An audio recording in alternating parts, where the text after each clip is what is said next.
Welcome back. The student debt overhang. New research from the Federal Reserve showing that rising debt levels are taking a toll on the housing market. According to the findings, 400,000 borrowers who could have bought a home did not because of student loans. Joining us right now this morning, Wall Street Journal assistant editorial page editor James Freeman and National Taxpayers Union senior fellow, Forward Strategies president Mattie Duppler. Great to see you this morning. Good morning to you, James. Great to see you. Your thoughts on this issue, which is a real issue in terms of perhaps its potential to impact the broader economy. It's huge. We've been watching this huge burden of student debt grow, now bigger than credit card debt, bigger than auto loans. And the problem is that all of this money that the government has put into education in the name of affordability has just been pocketed by colleges raising tuitions. And you're seeing in this Fed study how this distorts and harms lives, where people are not able to buy a home because they have enormous student debt left over. It drives where they can live. A lot of people want to live in rural America, but they can't because with a huge debt burden, they have to go into the city to find an income to support themselves. What's the answer?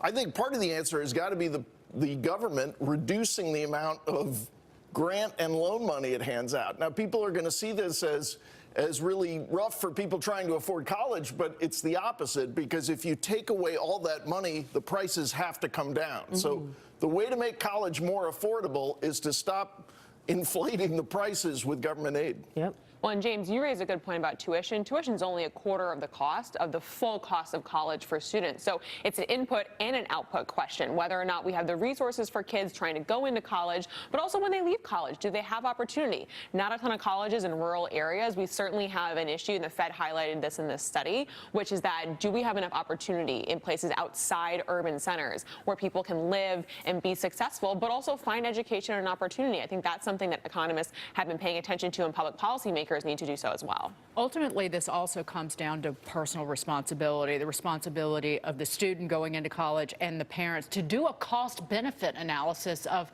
what do you think you want to do when you get out of college and where do you want to work? Because if you want to live in a smaller town, in a smaller community, more rural area, and not have to go out and try and get a six-figure paycheck a few years after graduating from college, then you need to go to a very low-cost school or figure out a way to pay for that. And I think the value proposition the value proposition of college is something we need to consider. And for too long, academics and the elite have said college is the only way to prosperity for Americans, and I simply reject that as the only way to be successful in the United States. And there's proof of it. How many billionaires have been dropping out of college? Mentioned home affordability. Look at Microsoft and what it's doing in Seattle. Microsoft is spending $500 million to help build affordable housing in Seattle.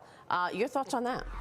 Yeah, I mean, this is one of those workarounds that happens because of failed policies, right? I mean, there's really not an issue. That's a good point that you make. There's really not an issue if you stop the distortions that are preventing people from being able to afford housing we've just been talking about. But look, if they're engaging in charitable work, that's wonderful.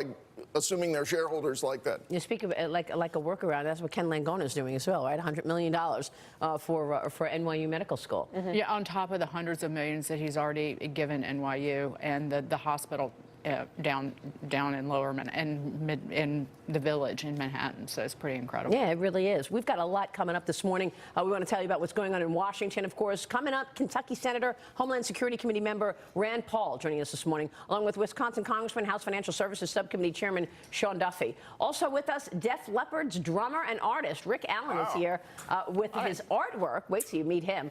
A lot coming up. Stay with us. Plus, coming up, a major alert to tell you about this morning. Hyundai and Kia recalling thousands of cars after reports of the engines going up in flames. Then hanging out at O'Hare Airport is